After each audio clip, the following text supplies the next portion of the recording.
Hello everyone, welcome to Groups Master. This is APPSC Group 1 Mains 2023 Science and Technology Question Paper Discussion. ఈ వీడియోలో మనం 14th question discuss చేస్తున్నాం. This is part 11. Previous parts ప్లేలిస్ట్లో ఉంటే ఎవరైనా చూడకపోతే ఒకసారి వెళ్ళి చూడొచ్చు. This is our official website groupsmaster.com. Visit this website for further information and updates and don't forget to subscribe to Groups Master YouTube channel.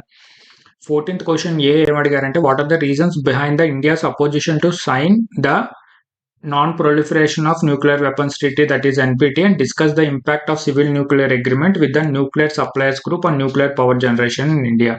Let us try to answer this question. India has not signed the treaty on non-proliferation of nuclear weapons for a number of reasons. Let us see what are these reasons. The first reason is NPT distinguishes between nuclear weapon states and non-nuclear weapon states. And nuclear weapon states are allowed to keep their nuclear weapons and non-nuclear weapon states are not.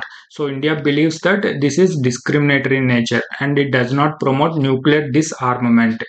And next reason is NPT does not have any strong enforcement mechanisms to ensure that countries comply with its terms. India believes that this makes NPT ineffective and it does not provide adequate security guarantees to non-nuclear weapon states.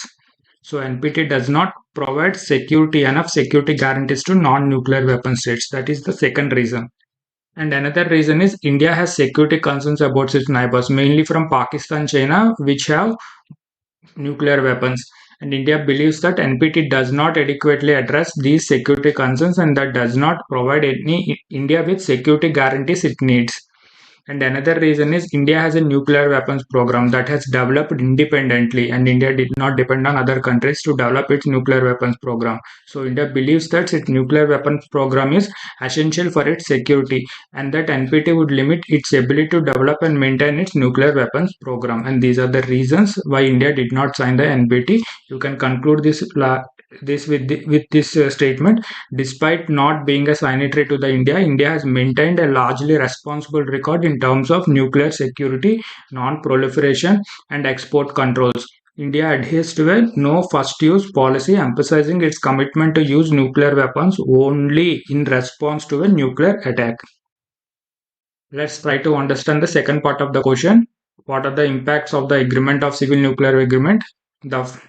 The civil nuclear agreement between India and NSC had a significant impact on nuclear power generation in India. This agreement was reached in 2008 and this agreement allowed India to access nuclear technology and fuel from countries that are members of the NSC. So it helped India to expand its nuclear power program and meet its growing energy needs. First impact is prior to this agreement. Before this agreement, India was largely isolated from the global nuclear market. This was because NSC had a rule that prohibited the export of nuclear technology to countries that had not signed the NPT.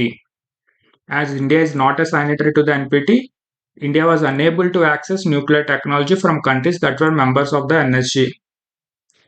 So since the agreement was reached in 2008, now India has access to that technology, and also India has signed nuclear cooperation agreements with countries including US, France, Russia, Japan, and Australia, and other countries. And India has started construction of several new nuclear power plants. And after this agreement was granted to India, it allowed the access to nuclear technology, equipment, and fuel from international suppliers to India. So this opened up huge opportunities for India to import reactors, fuel, and other nuclear components. You can give example of Russia, Kundankulam nuclear power plant, which were previously restricted due to international sanctions and lack of formal nuclear cooperations. Next, the availability of nuclear technology and fuel also contributed to the expansion of India's nuclear power capacity and nuclear power generation. India has been able to build and operate new nuclear power plants. It increased India's electricity generation capacity from nuclear energy. Next, this nuclear energy contributed to India's energy security by diversifying its energy mix and reducing the dependency on fossil fuels. Next impact, the civil nuclear agreement has fostered collaboration between India and its international partners in nuclear research and development. So nuclear R&D is the next impact. It has facilitated joint projects, exchange of expertise, and cooperation in areas such as reactor design, safety measures, and waste management, and others. Next, this agreement also encouraged India to align its nuclear safety and regulatory practices with international standards. As part of the agreement, India is committed to separating its civil and military nuclear facilities, thereby enhancing the transparency and safety measures. You can conclude this question like this. The civil nuclear agreement with NSG has played a significant role in facilitating India's nuclear power generation capacity by providing access to technology, fuel, and international collaboration. It has contributed to India's efforts to expand its nuclear energy sector, improve safety practices, and enhance energy security. Next, 14th B. What are e-waste recycling practices in India, and discuss the highlights of new e-waste management rules 2022 notified by the government of India and Adigaru. Let us try to answer this question by defining what is e-waste. E-waste is also known as electronic waste. Electronic waste refers to discarded electrical or electronic devices. It includes a wide range of products such as computers, televisions, mobile phones, refrigerators, and printers. So in this way, you can define e-waste. Next, what are the e-waste recycling practices in India? E-waste recycling practices in India are vary depending on the scale of operation. The management of e-waste is being carried out in India under the framework of e-waste management rules 2016 and amendments thereof. At present, we have e-waste management rules of 2022. Under these rules, responsibility of the disposable of e-waste is in a scientific and environmentally sound manner has been assigned to producers of notified EEE, that is electrical and electronic equipment, under the principle of EPR, that is extended producer responsibility. The e-waste recycling system in India involves establishment of collection centers, authorized dismantlers and recyclers across the country. These collection centers serve as drop-off points for individuals, businesses, and organizations to dispose their e-waste in environmentally responsible manner. Next, major recycling of e-waste is carried out in informal sector, that is non-formal sector, using primitive and hazardous methods in India. These non-formal units generally follow these steps: collection of e-waste from a rag pickers, disassembly of the products for the reusable parts and components modules which are having a resale value. Then the rest of the material is chemically treated to recover precious metals. Next, few formal recyclers are also operating in India. The processes followed in formal sectors are mainly limited to segregation, dismantling of e-waste till the size reduction stage of printed circuit boards, that is PCBs. A shredder is employed for PCB size reduction in the formal sector. The pre-processed PCBs exported to smelting refineries in developed countries for further recovery of precious metals like copper, silver, gold, aluminum, and palladium, and also treating the slag byproduct in eco-friendly manner. Landfilling is the another common method of electronic waste disposal in India. So you can conclude this like this.